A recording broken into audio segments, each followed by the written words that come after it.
Hello friends, आज की video है बैटल ऑफ प्लासी के बारे में। वो बैटल जिसने ईस्ट इंडिया कंपनी को इंडिया में एक ट्रेडिंग कंपनी से एक पॉलिटिकल पावर बना दिया था। मुगल एम्पायर की शुरुआत की थी बाबर ने।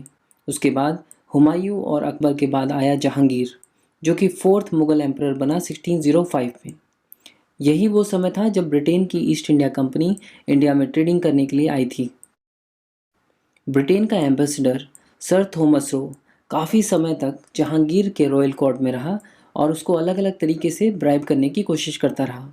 कुछ ही समय में थॉमस रो जहांगीर का खास आदमी बन गया और इसी तरह ब्रिटिश ईस्ट इंडिया कंपनी को इंडिया में ट्रेड करने की परमिशन मिल गई। ये एक बड़ा हर्डल था जो ईस्ट इंडिया कंपनी ने सक्सेसफुली क्लियर कर लिया था 1618 में। इसके बाद 1647 तक ईस्ट इंडिया कंपनी ने अराउंड 23 फैक्ट्रीज इंडिया में अलग अलग पार्ट्स में लगा दी। 1627 में जहांगीर के बाद शाहजहां और उसके बाद 1658 में औरंगज़ेब सिक्स्थ मुगल किंग बना। औरंगज़ेब के समय में फ्रांस की फ्रेंच ईस्ट इंडिया कंपनी भी इंडिया में आ गई। उनको भी फैक्ट्रीज लगाने की परमिशंस मिल गई थी। साल 1700 में बंगाल से रिलेटेड एक इम्पॉर्टेंट डेवलपमेंट हुआ। औरंगज़ेब ने मुर्शीद कुली खान को बंगाल का दीवान बना दिया। उस समय का बंगाल एक बहुत बड़ा स्टेट था। आज का वेस्ट बंगाल, बिहार, बांग्लादेश और उड़ीसा उस टाइम बंगाल का पार्ट माना जाता था। और तब बंगाल की कैपिटल थी ढाका। मुर्शीद कुली खान ने 1704 में बंगाल की कैपिटल शिफ्ट कर दी ढाका से मुर्शिदाबाद। औरंगज़ेब ने 1707 तक राज किया। उसके बाद दो छोटे मोटे किंग और आए, बहादुर शाह फर्स्ट एंड जहांदर शाह। फिर आया 1713 में नाइन्थ मुगल किंग फारूक शियार। फारूक शियार ने 1717 में ईस्ट इंडिया कंपनी के सारे टैक्स माफ़ कर दिए और साथ ही मुर्शीद कुली खान को बंगाल का पहला नवाब बना दिया। मुर्शीद कुली खान बंगाल से मिलने वाले रेवेन्यू मुगल एम्पायर के साथ शेयर करता रहता था, मगर 1719 में फारूक शियार के बाद मुगल एम्पायर का बंगाल पर से होल्ड बिल्कुल ख़त्म हो गया और बंगाल एक इंडिपेंडेंट स्टेट बनता जा रहा था। 1727 में मुर्शीद कुली खान ने अपने दामाद शुजा-उद-दीन मोहम्मद को बंगाल का नवाब बना दिया। शुजा-उद-दीन का एक वफादार सिपाही था अलीवर्दी खान। अलीवर्दी खान की काबिलियत को देखते हुए उसे जल्दी ही आर्मी का जनरल बना दिया गया और उसके कुछ समय के बाद 1733 में अलीवर्दी खान को बिहार का डिप्टी सूबेदार भी बना दिया गया। बट 1739 में शुजा-उद-दीन के बाद सरफराज खान बंगाल का नवाब बना। अलीवर्दी खान अब एक डिप्टी सूबेदार बनकर नहीं रहना चाहता था। उसने 1740 में बैटल ऑफ गिरिया में सरफराज खान को मार दिया और खुद को बंगाल का नवाब बना दिया। अलीवर्दी खान 1756 तक बंगाल का नवाब रहा। उसकी डेथ के बाद 1756 में ही अलीवर्दी खान का ग्रैंडसन सिराजुद्दीन दौला 23 साल की उम्र में बंगाल का नवाब बना। सिराजुद्दीन दौला ने देखा कि बंगाल में ब्रिटिशर्स अपने किले वगैरह बना रहे हैं। फोर्ट विलियम, जो कि ब्रिटिश ईस्ट इंडिया कंपनी का एक किला था, उसकी किलेबंदी भी चल रही है। एक्चुअली 1756 में यूरोप में 7 ईयर्स वॉर शुरू हो चुका था, जिसमें ब्रिटेन और फ्रांस एक दूसरे के अगेंस्ट खड़े थे। तो ऐसे समय में ब्रिटिशर्स को लग रहा था कि फ्रेंच ईस्ट इंडिया कंपनी उनकी फैक्ट्रीज पर अटैक कर सकती है। इसके अलावा मराठा आर्मी बीच बीच में बंगाल पर अटैक करते ही रहते थे, इसलिए ब्रिटिशर्स किलों की किलेबंदी कर रही थी ताकि उनकी फैक्ट्रीज सुरक्षित रहें। लेकिन ब्रिटिश ईस्ट इंडिया कंपनी की कोई दलील सिराजुद्दीन दौला को जेन्युइन नहीं लग रही थी।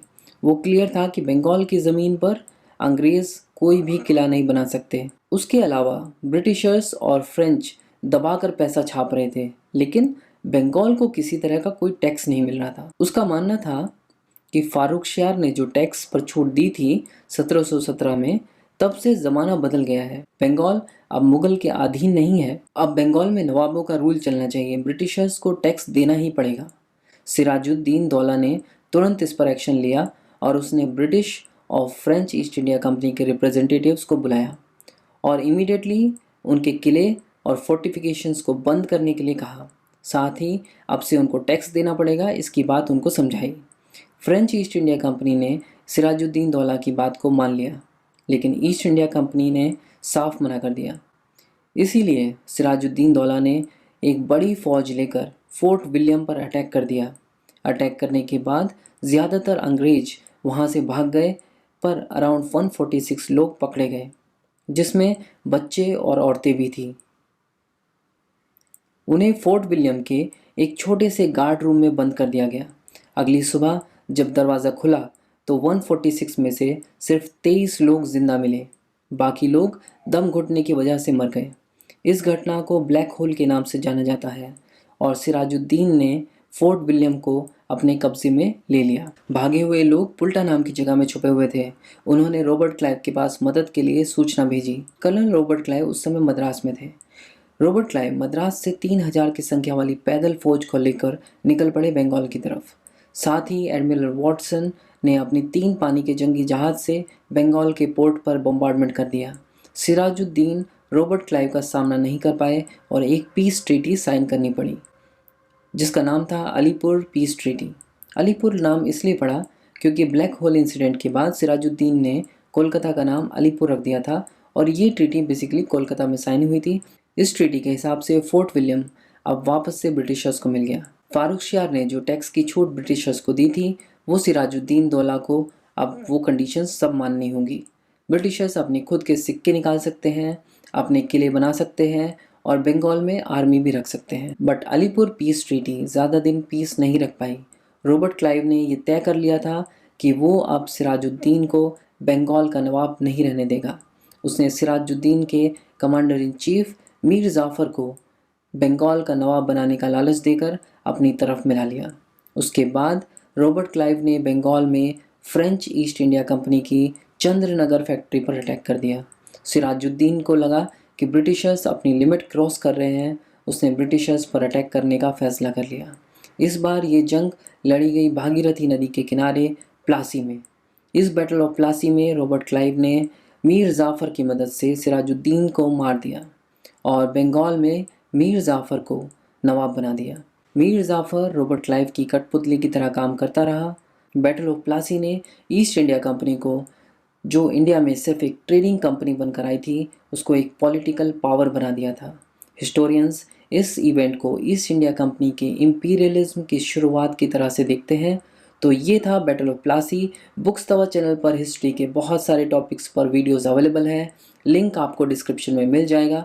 अगर आपको ये वीडियो अच्छी लगी तो इसको लाइक कीजिए, अपने दोस्तों के साथ व्हाट्सएप और फेसबुक पर इसको शेयर कीजिए और ऐसे ही और वीडियोस को देखते रहने के लिए बुक्स तवा चैनल को सब्सक्राइब कीजिए।